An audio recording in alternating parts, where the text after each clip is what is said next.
Hi friends, ಎಲ್ಲರಿಗೂ ನಮಸ್ಕಾರ. ಇವತ್ತಿನ ವಿಡಿಯೋದಲ್ಲಿ ನಾನು ಕಾಮನ್ ಆಗಿರುವಂಥ ಬ್ಲೌಸ್ ಡಿಸೈನ್, ಇದು ರೆಗ್ಯುಲರ್ ಆಗಿ ಎಲ್ಲ ಕಡೆ ಈ ಡಿಸೈನ್ ಹಾಕ್ಸ್ಕೋತಾರೆ. ಆ ಡಿಸೈನ ನಾನು ನಿಮಗೆ ತೋರಿಸ್ತಾ ಇದ್ದೀನಿ. ಮತ್ತು ಆ್ಯಕ್ಚುಲಿ ಹೇಳ್ಬೇಕಂದ್ರೆ ಸ್ಯಾರಿಲೂ ಕೂಡ ಇದೇ ಥರ ಪ್ರಿಂಟಿಂಗ್ ಡಿಸೈನ್ ಬಂದಿದೆ. ಅದಕ್ಕೋಸ್ಕರ ನಾನು ಈ ಡಿಸೈನ ಹಾಕ್ತಾ ಇದ್ದೀನಿ. ಓಕೆನಾ. ಇದು ಕಂಪ್ಯೂಟರ್ ಎಂಬ್ರಾಯ್ಡ್ರಿ ಡಿಸೈನ್ನ ಯಾವ ರೀತಿಯಾಗಿ ಮಷಿನ್ ವರ್ಕಲ್ಲಿ, ಮ್ಯಾನ್ಯುವಲ್ ಮೆಷಿನ್ ವರ್ಕಲ್ಲಿ ಮಾಡೋದು ಅಂತ ನಾನು ತೋರಿಸ್ತಾ ಇದ್ದೀನಿ. ಇದನ್ನ ವೀಡಿಯೋನ ಪೂರ್ತಿಯಾಗಿ ನೋಡಿ. ಯಾರಿಗೆ ನಾನು ಮಾಡ್ತಾ ಇರುವಂಥ ಡಿಸೈನ್ ತುಂಬಾ ಇಷ್ಟ ಆಗಿದೆ ಅವ್ರು ದಯವಿಟ್ಟು ಲೈಕ್ ಮಾಡಿ ಮತ್ತು ಶೇರ್ ಮಾಡಿ ನಮ್ಮ ವೀಡಿಯೋನ ಎಲ್ಲ ಕಡೆ ಬೇರೆಯವರು ಕಲೀಲಿ. ಮತ್ತು ಕಮೆಂಟ್ಸ್ ಬಾಕ್ಸಲ್ಲಿ ನಾವು ಯಾವ ರೀತಿಯಾಗಿ ಡಿಸೈನ್ ಹಾಕ್ತಾಯಿದ್ದೀನಿ ಅಂತ ತಿಳಿಸಿ. ಓಕೆನಾ. ಚೆನ್ನಾಗಿದೆಯಾ, ಏನು, ಹೇಗೆ ಅಂತ ನನಗೆ ಕಮೆಂಟ್ಸ್ ಬಾಕ್ಸಲ್ಲಿ ತಿಳಿಸ್ಬೇಕು. ಓಕೆನಾ. ನೋಡಿ, ಇವಾಗ ನಾನು ಫಸ್ಟು ಮೆಟಲ್ ಕಲರ್ ಜೆರಿ ಥ್ರೆಡ್ಡಲ್ಲಿ ಒಂಥರ ಶೈನಿಂಗ್ ಮೆಟಲ್ ಇದೆ ಇದು. ಆ ಶೈನಿಂಗ್ ಮೆಟಲ್ ಕಲರ್ ಜೆರಿ ಥ್ರೆಡ್ಡಲ್ಲಿ ಫಸ್ಟು ಏನಪ್ಪ ರೌಂಡ್ ಶೇಪಲ್ಲಿ ಡಿಸೈನ್ನ ಹಾಕೋತಾ ಇದ್ದೀನಿ. ಕಾಮನಾಗಿ ನೀವು ಏನು ಮಾಡ್ತೀರಾ ಅಂದರೆ ನಾರ್ಮಲಾಗಿ ಒಂದು 3 ನಂಬರ್ಗೆ ಫಿಕ್ಸ್ ಮಾಡಿಕೊಂಡು ಬೇಸಿಕ್ ಚೈನ್ ಸ್ಟಿಚ್ನ ಹಾಕ್ತೀರಾ. ಎಲ್ಲ ಬ್ಲೌಸ್ ಡಿಸೈನ್ಗೂ ನಾವು ಕಾಮನಾಗಿ ಮಾಡೋದು ಅದೇ ಥರನೇ. ಆದರೆ ನಾನು ಈ ಬ್ಲೌಸ್ಗೆ ಡಿಸೈನ್ ಮಾಡಬೇಕಾದ್ರೆ ಆ ರೀತಿಯಾಗಿ ಮಾಡಿಲ್ಲ. ಆ ಥರ ಬೇಸಿಕ್ ಸ್ಟಿಚ್ನ ಹಾಕ್ಕೊಳ್ದೆ ನಾವು ಮಾಡ್ಬೋದಾ ವರ್ಕ್ನ ಅಂತ ಕೇಳ್ಬೋದು. ಹೌದು, ನಾವು ಆ ರೀತಿ ಬೇಸಿಕ್ ಸ್ಟಿಚ್ನ ಹಾಕ್ಕೊಳ್ದೆ ಮಾಡ್ಬೋದು ವರ್ಕ್ನ, ಏನು ತೊಂದರೆ ಇಲ್ಲ, ಮಾಡ್ಬೋದು ಆರಾಮ್ಸೆ, ಚೆನ್ನಾಗಿರುತ್ತೆ. ನೋಡಿ, ಇವಾಗ ರೌಂಡ್ ಶೇಪಲ್ಲಿ ನಾನು ವರ್ಕನ್ನು ಹಾಕಾದ್ಮೇಲೆ ನಾನು ಬೇಸಿಕ್ ಚೈನ್ ಸ್ಟಿಚ್ನ ಹಾಕ್ತಾಯಿದ್ದೀನಿ. ಅದ್ರ ಪಕ್ಕ ಅದು ತುಂಬಾ ಚೆನ್ನಾಗೇ ಬರ್ತಾಯಿದೆ ಮತ್ತು ತುಂಬ ಚೆನ್ನಾಗಿದೆ. ನನಗೆ ಸಖತ್ ಮಸ್ತಾಗೆ ಇಷ್ಟ ಆಯಿತು. ತುಂಬ ಚೆನ್ನಾಗಿದೆ ಅದು ಡಿಸೈನು. ಆಮೇಲೆ ನೆಕ್ಸ್ಟ್ ಏನು ಮಾಡ್ತಾಯಿದ್ದೀನಿ ಅಂದರೆ ಕಟ್ ವರ್ಕ್ ಶೇಪಲ್ಲಿ ನಾನು ಆ ರೀತಿಯಾಗಿ ಡ್ರಾಯಿಂಗ್ ಅನ್ನೋದನ್ನ ಮಾಡ್ತಾಯಿದ್ದೀನಿ. ಆ ಕಟ್ ವರ್ಕ್ ಶೇಪಲ್ಲಿ ಆ ರೀತಿಯಾಗಿ ಡ್ರಾಯಿಂಗ್ ಅನ್ನೋದನ್ನ ಮಾಡಾದಮೇಲೆ ಅದರಿಂದ ಮುಂದೆ ನಾನು ಲೀಫ್ ಡಿಸೈನ್ನ ಡ್ರಾ ಮಾಡ್ತಾಯಿದ್ದೀನಿ. ಅದು ತುಂಬ ಚೆನ್ನಾಗಿ ಕಾಣಿಸ್ತಾ ಇತ್ತು, ಒಂಥರ ಹೈಲೈಟ್ ಲುಕ್ ಬರ್ತಾಯಿತ್ತು. ನನಗಂತೂ ಸಖತ್ ಖುಷಿ ಆಯಿತು. ಕಸ್ಟಮರು ಕೂಡ ತುಂಬಾ ಇಷ್ಟಪಟ್ಟರು ಕೂಡ. ಹೇಳ್ಬೇಕು ಅಂದರೆ ನಾನೊಂದು ಹೇಳ್ತೀನಿ, ಏನಂದರೆ ನಮಗೆ ಕಂಪ್ಯೂಟರ್ ಎಂಬ್ರಾಯ್ಡ್ರಿನೇ ಇರಬೇಕು ಅಂತ ಏನಿಲ್ಲ. ನಮ್ಮ ಹತ್ರ ಮ್ಯಾನ್ಯುವಲ್ ಎಂಬ್ರಾಯ್ಡ್ರಿ ಮಿಷಿನ್ ಇದ್ದರೂ ಕೂಡ ನಾವು ಅದರಲ್ಲಿ ಯಾವ ರೀತಿಯಾಗಿ ಬೇಕು ಡಿಸೈನ್ನ ಆ ರೀತಿಯಾಗಿ ಮಾಡ್ಬೋದು, ಏನೂ ತೊಂದರೆ ಇಲ್ಲ. ಯಾಕಂದರೆ ಕಲಿಕೆ ಅನ್ನೋದು ನಮ್ಮ ಮೇಲೆ ಡಿಪೆಂಡ್ ಆಗುತ್ತೆ. ನಾವು ಯಾವ ರೀತಿಯಾಗಿ ಕಲಿತೀವೋ, ನಾವು ಯಾವ ರೀತಿಯಾಗಿ ಪ್ರಾಕ್ಟೀಸ್ ಮಾಡ್ತೀವೋ ಅದ್ರ ಮೇಲೆ ನಾವು ಮಾಡುವಂಥ ಡಿಸೈನ್ ಬರುತ್ತೆ. ಮತ್ತು ಕಾನ್ಸಂಟ್ರೇಷನ್ ಅನ್ನೋದು ವೆರಿ ವೆರಿ ಇಂಪಾರ್ಟೆಂಟ್ ಆಗುತ್ತೆ. ನಾವು ಕಾನ್ಸಂಟ್ರೇಷನಿಂದ ಕಲಿತಾ ಇದ್ದೀವಿ. ಡೈಲಿ ನಾನು ಪ್ರಾಕ್ಟೀಸ್ ಮಾಡ್ತಾಯಿದ್ದೀನಿ. ಒಂದು ದಿನವೂ ನಾನು ಮಿಸ್ ಮಾಡ್ತಾಯಿಲ್ಲ. ಕಾನ್ಸಂಟ್ರೇಷನಿಂದನೇ ಮಾಡ್ತಾಯಿದ್ದೀನಿ. ಆದರೂ ಬರ್ತಾಯಿಲ್ಲ ಈ ಕೆಲಸ, ಏನು ಮಾಡೋದು ಅನ್ನೋರು. ನಾನೊಂದು ಟ್ರಿಕ್ಸ್ ಹೇಳ್ತೀನಿ, ಏನಂದರೆ ಎಷ್ಟೇ ಅದು ನಮಗೆ ಕೈ ಕೊಟ್ಟರು ಕೂಡ ನಾವು ಬಿಡಬಾರ್ದು. ಯಾಕಂದರೆ ನಮ್ಗೆ ಅದೆಷ್ಟೇ ಕೈ ಕೊಡಲಿ, ನಾವು ಅದನ್ನು ಮಾಡದೆ ಬಿಟ್ಟರೆ ನಮಗೆ ಹಠ ಅನ್ನೋದು ಬರುತ್ತೆ. ಆವಾಗ ನಾವು ಆ ಡಿಸೈನ್ನ ಮಾಡ್ಬೋದು ಮತ್ತು ಮಷಿನ್ ವರ್ಕ್ ಅನ್ನೋದನ್ನ ಹಾಕ್ಬೋದು. ತುಂಬ ಮಷಿನ್ ವರ್ಕು, ಹ್ಯಾಂಡ್ ವರ್ಕು ಮತ್ತು ಇವಾಗ ಪೈಂಟಿಂಗ್ ಅಂತ ಬರ್ತಾಯಿದೆ. ನಾನು ಇವಾಗ ಪೈಂಟಿಂಗ್ ಕಲಿಬೇಕು ಅಂತ ಅನ್ಕೋತಾ ಇದ್ದೀನಿ. ಯಾಕಂದರೆ ಪೈಂಟಿಂಗ್, ಫ್ಯಾಬ್ರಿಕ್ ಪೈಂಟಿಂಗ್ ಅಂದರೆ ಈಗ ಫ್ಯೂಚರು ಇಂಪ್ರೂವ್ ಆಯ್ತಾ ಇದ್ದಂಗೆ ಪ್ರತಿಯೊಂದು ಕೂಡ ಫ್ಯಾಷನಲ್ಲೂ ಕೂಡ ಚೇಂಜಸ್ ಆಗ್ತಾ ಇರುತ್ತೆ. ನಾವು ನಮ್ಮ ಫ್ಯಾಷನ್ಗೆ ನಾವು ಅಡ್ಜಸ್ಟ್ ಆಗ್ತಾ ಹೋಗಬೇಕು. ಏನಂದರೆ ಫ್ಯಾಷನಲ್ಲಿ ಏನು ಮುಂದೆ ಬಿಸ್ನೆಸ್ ಅನ್ನೋದು ವರ್ಕೌಟ್ ಆಗುತ್ತೋ ಅದಕ್ಕೆ ನಾವು ಕ್ಯಾಚಪ್ ಆಗ್ತಾ ಹೋಗಬೇಕು. ಇಲ್ಲಾಂದರೆ ನಮ್ಮ ಬಿಸ್ನೆಸ್ಗೆ ಹೊಡೆತ ಬೀಳುತ್ತೆ. ಕಲಿಯುವಾಗ ಸ್ವಲ್ಪ ಕಷ್ಟ ಆಗ್ಬೋದು ಅಷ್ಟೇ. ಕಲ್ತ ಮೇಲೆ ಏನಿಲ್ಲ, ಈಸಿ ಆಗುತ್ತೆ, ಆರಾಮ್ಸೆ ಮಾಡ್ಬೋದು ಎಲ್ಲನೂ. ಅದಕ್ಕೋಸ್ಕರ ಏನೇನು ಬರ್ತಾ ಇರುತ್ತೋ ಅದನ್ನೆಲ್ಲ ಕಲಿತಾ ಇರೋಣ. ಎಷ್ಟು ಸಾಧ್ಯವಾಗುತ್ತೋ, ಏನು ಮಾಡೋಕ್ಕಾಗಲ್ಲ, ಬಂಡವಾಳ ಅನ್ನೋದು ಹಾಕಲೇಬೇಕು ಮತ್ತು ಕಲಿಯೋಕ್ಕೂ ಅಷ್ಟೇ ಅಮೌಂಟ್ ಕೊಡಲೇಬೇಕು.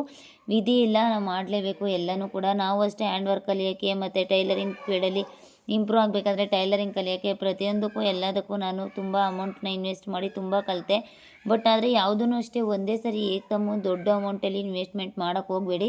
ಯಾಕಂದರೆ ನೀವೇ ಮೈಂಡಲ್ಲಿ ಥಿಂಕ್ ಮಾಡಿ. ಜಸ್ಟ್ ನಾವು ಒಂದು 600-700 ರೂಪಾಯಿ ಕೊಟ್ಟು ಬಟ್ಟೆ ಕಟ್ ಮಾಡೋದು, ಯಾವ ರೀತಿ ಬ್ಲೌಸ್ ಕಟಿಂಗ್ ಕ್ಲಾಸ್ಗೆ ಅಂತ ಸೇರ್ಕೊಂಡಿರ್ತೀವಿ. ಅವರು ಏನು ಹೇಳ್ಕೊಟ್ಟಿರಲ್ಲ, 600 ರೂಪಾಯಿ ಕ್ಲಾಸಲ್ಲಿ ಏನು ಹೇಳ್ಕೊಟ್ಟಿರಲ್ಲ ನಮಗೆ. ಆವಾಗ ತುಂಬ ನಮಗೆ ಬೇಜಾರಾಗ್ತಾ ಇರುತ್ತೆ. 600 ರೂಪಾಯಿ ವೇಸ್ಟ್ ಆಯ್ತಲ್ಲ ಅಂತ ನಮ್ಮ ಮನಸ್ಸಿಗೆ ಫೀಲ್ ಆಗ್ತಾ ಇರುತ್ತೆ. ಜಸ್ಟ್ 600 ರೂಪಾಯಿ ಅಷ್ಟೇ ವೇಸ್ಟ್ ಆಯ್ತಲ್ಲ ಅನ್ನೋದು ಫೀಲ್ ಆಗುತ್ತೆ. ಅದೇ ಬೇರೆ ಕಡೆ ಎಲ್ಲ ನಪ್ಪ 30,000-40,000 ಕೊಟ್ಟು ನಾವು ಕಲಿಲೇಬೇಕು ಅಂತ ಇಂಟ್ರೆಸ್ಟಾಗಿ ಹೋದಾಗ ಅಲ್ಲಿ 30,000 ಹೋದಾಗ ಏನಾಗ್ಬೇಡ, ನಮ್ಮ ಪರಿಸ್ಥಿತಿ ಏನು, ಮನೆ ಪರಿಸ್ಥಿತಿ ಏನಾಗಿರುತ್ತೆ, ಮನೆಯಲ್ಲಿ ಏನಪ್ಪ ಎಲ್ಲ ಮೇಂಟೆನೆನ್ಸ್ ಮಾಡೋದು ಯಾವ ಥರ ಇರುತ್ತೆ ಅದನ್ನು ಥಿಂಕ್ ಮಾಡಿ. ಯಾವುದನ್ನು ಅಷ್ಟೇ ಒಂದೇ ಸರಿಗೆ ಇನ್ವೆಸ್ಟ್ಮೆಂಟ್ ಮಾಡೋಕ್ಕೆ ಹೋಗಬೇಡಿ. ಇನ್ಸ್ಟಾಲ್ಮೆಂಟ್ ಮೇಲೆ ಮಾಡ್ಕೊಳ್ಳಿ. ಇನ್ಸ್ಟಾಲ್ಮೆಂಟ್ ಮೇಲೆ ಮಾಡ್ಕೊಂಡಾಗ ಸ್ವಲ್ಪ ಅಮೌಂಟ್ನ ಕಟ್ಟಿರ್ತೀವಿ ನಾವು. ಏನಾದರೂ ಅದರಿಂದ ನಮಗೆ ಉಪಯುಕ್ತವಾದ ಮಾಹಿತಿಗಳು ಸಿಗದೇ ಇರಬೇಕಾದ್ರೆ ನಾವು ಏನಪ್ಪ ಅದನ್ನು ನಾವು ಇನ್ಸ್ಟಾಲ್ಮೆಂಟ್ ಮೇಲೆ ಪ್ರಕಾರ ಹೋಗ್ತಾ ಇರ್ತೀವಲ್ವ, ಸ್ಟಾಪ್ ಮಾಡಿದ್ರೂ ನಮಗೇನು ಲಾಸ್ ಆಗೋಲ್ಲ. ಫುಲ್ ಅಮೌಂಟ್ನ ಒಂದೇ ಸರಿ ಪೇ ಮಾಡಿದಾಗ ನಮಗೆ ಲಾಸ್ ಅಂದರೆ ತುಂಬ ವೇಸ್ಟ್ ಆಗುತ್ತೆ. ಅದಕ್ಕೋಸ್ಕರ ಹೇಳ್ತಾ ಇದ್ದೀನಿ ನಾನು ನಿಮಗೆ. ತುಂಬ ಏನಪ್ಪ ಜಾಸ್ತಿ ನಾನು ಅದನ್ನ ಮಾಡ್ತೀನಿ ಇದನ್ನ ಮಾಡ್ತೀನಿ ಅಂತ ಉತ್ಸಾಹದಿಂದ ಇವಾಗ AI ಅಂತ ಆ್ಯಪ್ ಬಂದಿರೋದ್ರಿಂದ ತುಂಬ ಫೇಕ್ಗಳು ಜಾಸ್ತಿ ನಡೆಯುತ್ತೆ. ನೀವು ಅದನ್ನೆಲ್ಲ ನೋಡಿ ಮತ್ತು ನಾವು ಸ್ಟಿಚ್ ಮಾಡಿರುವಂಥ ಬ್ಲೌಸ್ನ ವೇರ್ ಮಾಡಿ ಅದೇ ತೋರಿಸುವಂಥ ಆ್ಯಪ್ಗಳೆಲ್ಲ ಬಂದಿದೆ. ಅದಕ್ಕೋಸ್ಕರ ಹೇಳ್ತಾ ಇದ್ದೀನಿ.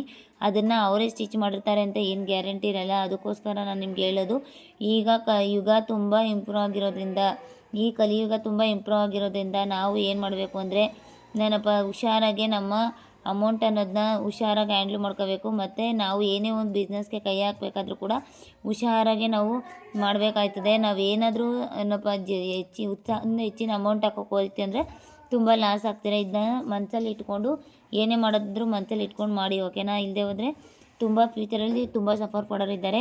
ಮತ್ತು ಗಾರ್ಮೆಂಟ್ಸ್ ಓಪನ್ ಮಾಡಿ, ತುಂಬ ಜನ ಗಾರ್ಮೆಂಟ್ಸ್ ಓಪನ್ ಮಾಡಿ ನಾನು ಆ ಥರ ಸಂಪಾದನೆ ಮಾಡ್ಬೋದು, ಈ ಥರ ಸಂಪಾದನೆ ಮಾಡ್ಬೋದು ಅಂತ ಯಾರಾದರೂ ಹೇಳಿರ್ತಾರೆ. ಆ ಥರ ಮಾಡೋಕ್ಕೋಗಿ ತುಂಬ ಜನ ಲಾಸ್ ಮಾಡ್ಕೊಂಡು ಮಿಷಿನೆಲ್ಲ ಮಾರ್ಕೊಂಡಿರೋದು ಕೂಡ ಉದಾಹರಣೆಗೆ ತುಂಬ ಇದೆ, ಓಕೆನಾ. ನೋಡಿ, ಇವಾಗ ನಾನು ಗ್ರೀನ್ ಕಲರ್ ಇದರಲ್ಲಿ ನಾನು ಲೀಫ್ನ ಫಿಲ್ಲಿಂಗ್ ಕೊಡ್ತಾಯಿದ್ದೀನಿ. ಅದು ತುಂಬ ಚೆನ್ನಾಗಿ ಬರ್ತಾಯಿದೆ. ನನಗೆ ಒಂದು ಫಿನಿಶಿಂಗ್ ಎಲ್ಲ ಆದಮೇಲೆ ಬ್ಲೌಸ್ ಒಂದು ಗ್ರ್ಯಾಂಡ್ ಲುಕ್ ಅನ್ನೋದು ಕೊಡ್ತು. ನಂಗೆ ಸಖತ್ ಖುಷಿ ಆಯಿತು. ಅವರು ಈ ಸ್ಯಾರಿಗೆ ಸೂಟ್ ಆಗೋ ಥರನೇ ಈ ಡಿಸೈನ್ನ ಸೆಲೆಕ್ಟ್ ಮಾಡಿದರು. ಆ ಸ್ಯಾರಿಲಿ ಈ ಥರ ಡಿಸೈನ್ಸ್ ಎಲ್ಲ ಬಂದಿತ್ತು ಏನೋ ಜರೀಲಿ. ನನಗೂ ಅದನ್ನು ಸ್ಯಾರಿಗೆ ಹಾಕಿದ್ಮೇಲೆ ತುಂಬ ಚೆನ್ನಾಗಿ ಕಾಣಿಸ್ತು, ಓಕೆನಾ. ಈ ರೀತಿಯಾಗೆಲ್ಲ ಪ್ರಾಕ್ಟೀಸ್ ಮಾಡಿ ನಾವು just ball chain stone chain attach ಮಾಡಿ ವರ್ಕ್ ಮಾಡ್ಬೋದು. ಆ ಥರ ಎಲ್ಲ ಏನಿಲ್ಲ, ಆರಾಮ್ಸೆ ಈ ಥರನೂ ಕೂಡ ನಾವು ವರ್ಕ್ನ ಮಾಡ್ಬೋದು, ಏನು ತೊಂದರೆ ಇಲ್ಲ. ಈ ರೀತಿಯಾಗೆಲ್ಲ ನಾವು ವರ್ಕ್ ಮಾಡಿದ್ವಿ ಅಂದರೆ ನಿಜ ಹೇಳ್ತೀನಿ 100% ನಾವು ಸಕ್ಸಸ್ ಆಗೇ ಆಗ್ತೀವಿ. ಅದರಲ್ಲಿ ಎರಡು ಮಾತಿಲ್ಲ. ಅದಕ್ಕೋಸ್ಕರ ನಾನು ಹೇಳೋದನ್ನ ಅರ್ಥ ಮಾಡ್ಕೊಳ್ಳಿ. ಪ್ರತಿಯೊಂದನ್ನು ಪ್ರಾಕ್ಟೀಸ್ ಮಾಡಿ. ಪ್ರಾಕ್ಟೀಸ್ ಮಾಡಿದಾಗ ಬಂದಿಲ್ಲ ಅಂದರೆ ಮತ್ತೆ ಟ್ರೈ ಮಾಡಿರೋದ್ರಿಂದ ಏನೂ ತೊಂದರೆ ಆಗೋಲ್ಲ. ಆರಾಮಾಗೆ ನೀವು ಬಿಸ್ನೆಸ್ ಅನ್ನೋದನ್ನ ಇಂಪ್ರೂವ್ ಮಾಡ್ಬೋದು. ಮತ್ತು ನಿಮ್ಮ ಕಲಿಕೆಗೆ ಹೆಚ್ಚಿನ ಪ್ರಾಕ್ಟೀಸ್ ಆಗುತ್ತೆ ಮತ್ತು ನೀವು ಬಿಸ್ನೆಸ್ಗಳನ್ನ ಇಂಪ್ರೂವ್ ಮಾಡ್ಕೋಬೋದು, ಓಕೆನಾ. ಈ ಡಿಸೈನ್ ಯಾರಿಗೆ ಇಷ್ಟ ಆಯಿತು ದಯವಿಟ್ಟು ಲೈಕ್ ಮಾಡಿ, ಶೇರ್ ಮಾಡಿ ಮತ್ತು ನಮ್ಮ ಚಾನಲ್ನ ಸಬ್ಸ್ಕ್ರೈಬ್ ಆಗೋದನ್ನ ಮರಿಬೇಡಿ. ಈ ಚಾನಲ್ನ ಸಬ್ಸ್ಕ್ರೈಬ್ ಮಾಡಿಕೊಂಡು ಬೇರೆಯವ್ರಿಗೆಲ್ಲ ಈ ವಿಡಿಯೋಸ್ನೆಲ್ಲ ಶೇರ್ ಮಾಡಿ ಅವರು ಕೂಡ ಈ ರೀತಿಯಾಗಿ ಡಿಸೈನ್ಸ್ ಎಲ್ಲ ಹಾಕಿ ಪ್ರಾಕ್ಟೀಸ್ ಮಾಡ್ಬೋದು. ಈಗ ತುಂಬ ಜನ ಕೇಳ್ತಾ ಇದ್ದೀರಾ ಟ್ರೇಸಿಂಗ್ ಹೇಳ್ಕೊಡಿ ಮ್ಯಾಮ್, ಟ್ರೇಸಿಂಗ್ ಯಾವ ಥರ ಮಾಡೋದು ಹೇಳ್ಕೊಡಿ ಅಂತ ಕೇಳ್ತಾ ಇದ್ದೀರಾ. ನೆಕ್ಸ್ಟ್ ವಿಡಿಯೋದಲ್ಲಿ ಖಂಡಿತವಾಗಿ ಹೇಳ್ಕೊಡ್ತೀನಿ. ಇನ್ಮೇಲೆ ಟ್ರೇಸಿಂಗ್ ವೀಡಿಯೋಸ್ನೇ ಜಾಸ್ತಿ ಬಿಡ್ತೀನಿ. ಈಗ ಸ್ಯಾರಿ ಬಾರ್ಡ್ರಲ್ಲಿ ಒಂದು ಡಿಸೈನ್ ಕೊಟ್ಟಿರ್ತಾರೆ. ಆ ಸ್ಯಾರಿ ಬಾರ್ಡ್ರಲ್ಲಿ ಡಿಸೈನ್ ಕೊಟ್ಟಿರೋದನ್ನ ನಾವು ಮಿಷಿನ್ ವರ್ಕ್ ಹಾಕಿದ್ರೆ ತುಂಬ ಚೆನ್ನಾಗಿ ಸೂಟ್ ಆಗುತ್ತೆ, ಏನು ಬ್ಲೌಸ್ಗೂ ಮತ್ತು ಸ್ಯಾರಿಗೆಲ್ಲ. ಆದರೆ ಕಂಪ್ಯೂಟರ್ ಎಂಬ್ರಾಯ್ಡ್ರಿಲಿ ಏನಾಗುತ್ತೆ, ಆ ಸ್ಯಾರಿಲಿ ಏನು ಡಿಸೈನ್ ಕೊಟ್ಟಿರ್ತಾರೋ ಅದನ್ನು ನಾವು ಫೋಟೋ ಹೊಡ್ಕೊಂಡು ಕಂಪ್ಯೂಟರ್ ಎಂಬ್ರಾಯ್ಡ್ರಿಗೆ ಹಾಕಿದಾಗ ತುಂಬ ಚೆನ್ನಾಗಿ ಅದೇನೇ ಆಟೋಮೆಟಿಕ್ಕಾಗಿ ಆ ಡಿಸೈನ್ನ ತೊಗೊಳುತ್ತೆ, ಏನು ಕಂಪ್ಯೂಟ್ರು ತೊಗೊಂಡು ನಾವು ಯಾವ ಕಲರ್ ಸೆಲೆಕ್ಟ್ ಮಾಡಿರ್ತೀವೋ ಆ ಕಲರಲ್ಲಿ ಅದು ವರ್ಕ್ ಅನ್ನೋದನ್ನ ಹಾಕುತ್ತೆ. ಬಟ್ ಆದರೆ ಮ್ಯಾನ್ಯುವಲ್ ಎಂಬ್ರಾಯ್ಡ್ರಿಲಿ ಆ ಥರ ಅಲ್ಲ. ಡಿಸೈನ್ ಅನ್ನೋದನ್ನ ನಾವೇ ಪ್ರಾಕ್ಟೀಸ್ ಮಾಡಬೇಕು. ಮತ್ತು ನಾವೇ ಪ್ರಾಕ್ಟೀಸ್ ಮಾಡಿ ಅದನ್ನು ಅದ್ರ ಮೇಲೆ ಡ್ರಾ ಮಾಡಬೇಕಾಗತ್ತೆ.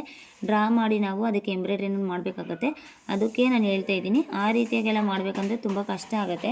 ಯಾಕಂದರೆ ತುಂಬ ಟೈಮ್ ತೊಗೊಳುತ್ತೆ, ತುಂಬ ಟೈಮ್ ವೇಸ್ಟ್ ಆಗುತ್ತೆ ಕೂಡ. ಆದರೆ ಟೈಮ್ ಎಷ್ಟಾದರೂ ವೇಸ್ಟ್ ಆಗಲಿ, ನಮ್ಗೆ ಅಮೌಂಟ್ ಅನ್ನೋದು ಸೇವಿಂಗ್ ಆಗುತ್ತೆ. ಮತ್ತು ಬಿಸ್ನೆಸ್ಸಲ್ಲಿ ಹೆಚ್ಚಿನ ಲಾಸ್ ಮಾಡ್ಕೊಳ್ಳುವಂಥ ಇದು ಏನು ತೊಂದರೆ ನಮಗಿರಲ್ಲ, ಪ್ರಾಬ್ಲಮ್ಸ್ ಇರಲ್ಲ. ಮತ್ತು ಬಿಸ್ನೆಸ್ ಲಾಸ್ ಆಗ್ತಾಯಿದ್ರು ನಮಗೇನು ಟೆನ್ಷನ್ ಇರಲ್ಲ ಮ್ಯಾನ್ಯುವಲ್ ಎಂಬ್ರಾಯ್ಡ್ರಿ ಹಾಕ್ಕೊಂಡಿರ್ಬೇಕಾದ್ರೆ. ಯಾಕಂದರೆ 16,500 ಕೊಟ್ಟು ಮಿಷಿನ್ ತೊಗೊಂಡಿರ್ತೀವಿ. ಏನೇ ಪ್ರಾಬ್ಲಮ್ ಆದರೂ ನಮಗೇನು ಅನಿಸಲ್ಲ. ಯಾಕಂದರೆ 16,500 ಅದೇ ಲಕ್ಷಾಂತರ ರೂಪಾಯಿ ಗಟ್ಟಲೆ ನಾವು ವ್ಯವಹಾರವನ್ನು ಮಿಷಿನ್ಗೆ ಬಂಡವಾಳ ಹಾಕ್ಬಿಟ್ಟು ಅದು ಕೈ ಕೊಟ್ಟಾಗ ಇಲ್ಲ ಬಿಸ್ನೆಸ್ ಇಂಪ್ರೂವ್ ಆಗದೆ ಇರಬೇಕಾದ್ರೆ ನಾವು ಆ ಮಿಷಿನ್ನ ಒಂದು ಸರಿ ತೊಗೊಂಡ್ರೆ ಹೋಯ್ತು, ಏನು ಅರ್ಧ ಬೆಲೆಗೂ ತೊಗೊಳ್ಳಲ್ಲ ಮಿಷಿನ್. ಅದನ್ನು ನನಗದೆಲ್ಲ ಅನುಭವ ಆಗಿದೆ. ನಾನು ಎಲ್ಲ ಕಡೆ ವಿಚಾರಿಸಿದ್ದೀನಿ, ನೋಡಿದ್ದೀನಿ. ಇನ್ನೂ ಹೆಚ್ಚಿನ ಮಾಹಿತಿನ ಮುಂದಿನ ವೀಡಿಯೋಗಳಲ್ಲಿ ನಾನು ನಿಮಗೆ ತಿಳಿಸ್ಕೊಡ್ತೀನಿ. ಈ ರೀತಿಯಾದ ಡಿಸೈನ್ನ ಪ್ರಾಕ್ಟೀಸ್ ಮಾಡಿ ನೀವು ನನಗೆ ವಾಟ್ಸಪ್ಪಲ್ಲಿ ಕಳಿಸ್ಕೊಡ್ಬೋದು. ಪರ್ಸ್ನಲಿ ಆದರೂ ಕಳಿಸಿ, ಇಲ್ಲಾಂದರೆ ಗ್ರೂಪ್ಗೆ ಆ್ಯಡ್ ಮಾಡಿ ಅಂದರೆ ನಿಮ್ಮನ್ನು ಕೂಡ ನಾನು ಗ್ರೂಪ್ಗೆ ಆ್ಯಡ್ ಮಾಡ್ತೀನಿ. ವಾಟ್ಸಪ್ಪಲ್ಲಿ ಹಾಯ್ ಅಂತ ಕಳಿಸಿ ಆ್ಯಡ್ ಮಾಡಾದ್ಮೇಲೆ ನೀವು ಗ್ರೂಪಲ್ಲಿ ಎಲ್ಲರ ಜೊತೆ ಕಲಿಬೋದು. ಈ ರೀತಿಯಾದ ಸ್ಪೆಷಲಿಟೀಸ್ SLVM ಟೈಲರಿಂಗ್ ಕ್ಲಾಸಲ್ಲಿ ಮಾತ್ರ ಇರೋದು. ಫ್ರೀಯಾಗಿ ಎಂಬ್ರಾಯ್ಡ್ರಿ ಕ್ಲಾಸ್ನ ಹೇಳ್ಕೊಡ್ತಾ ಇದ್ವಿ. ಇದನ್ನು ನೀವು ಯೂಸ್ ಮಾಡ್ಕೊಳ್ಳಿ ಅಂತ ಹೇಳ್ತೀನಿ. ಯಾಕಂದರೆ ಏನೇನೋ ನೋಡಿ ಅನ್ನೆಸೆಸರಿಯಾಗಿ ಫೋನಲ್ಲಿ ನೆಟ್ಟೆಲ್ಲ ವೇಸ್ಟ್ ಮಾಡೋ ಬದಲು ನಮ್ಮ ವೀಡಿಯೋಸ್ನೆಲ್ಲ ನೋಡಿ ನೀವು ಪ್ರಾಕ್ಟೀಸ್ ಮಾಡಿದ್ರೆ ನಿಮ್ಮ ಬಿಸ್ನೆಸ್ ಅನ್ನೋದು ತುಂಬ ಇಂಪ್ರೂವೈಸ್ ಆಗುತ್ತೆ. ನೀವು ಒಂದು ಕೈ ಕೆಲಸನ ಕಲ್ತ್ಕೋಬೋದು ಅಂತ ಹೇಳೋಕ್ಕೆ ಇಷ್ಟಪಡ್ತೀನಿ. ಡಿಸೈನ್ ಯಾವ ರೀತಿಯಾಗಿ ಬಂತು ಅಂತ ಈಗ ಇಮೇಜ್ ನೋಡೋರಂತೆ, ಓಕೆನಾ. ಫೈನಲಿ ಫಿನಿಶಿಂಗ್ ಈ ರೀತಿಯಾಗಿ ಬಂದಿದೆ ನೋಡಿ, ಎಷ್ಟು ಚೆನ್ನಾಗಿ ಬಂದಿದೆ ಅಂತ. ನಾನು ಸ್ಟಿಚಿಂಗ್ ಎಲ್ಲ ಆದಮೇಲೆ ಯಾವ ರೀತಿಯಾಗಿ ಬಂದಿದೆ ಅಂತ ತೋರಿಸ್ತೀನಿ ನೋಡಿ. ಈ ರೀತಿಯಾಗಿ ಡಿಸೈನ್ ಬಂದಿದೆ. ಬ್ಯಾಕು ಮತ್ತು ತೋಳಿಗೆ ನೋಡಿ ಬಾರ್ಡ್ರಿಂದ ಮೇಲ್ಗಡೆ ಈ ರೀತಿಯಾಗಿ ಡಿಸೈನ್ ಹಾಕಿದ್ದೀನಿ. ಈ ರೀತಿಯಾದೆಲ್ಲ ಡಿಸೈನ್ಸ್ ಎಲ್ಲ ನೀವು ಪ್ರಾಕ್ಟೀಸ್ ಮಾಡಿದ್ರಿ ಅಂದರೆ ಕಂಪ್ಯೂಟರ್ ಎಂಬ್ರಾಯ್ಡ್ರಿ ಅವಶ್ಯಕತೆನೇ ಇರಲ್ಲ. ಮ್ಯಾನ್ಯುವಲ್ ಎಂಬ್ರಾಯ್ಡ್ರಿಲಿ ಎಲ್ಲ ಥರ ಡಿಸೈನ್ನ ಹಾಕ್ಬೋದು. ಈಗಲೇ ನಮ್ಮ ಚಾನಲ್ನ ಸಬ್ಸ್ಕ್ರೈಬ್ ಮಾಡ್ಕೊಂಡು ಎಲ್ಲ ಕಡೆ ಶೇರ್ ಮಾಡಿ. Thank you.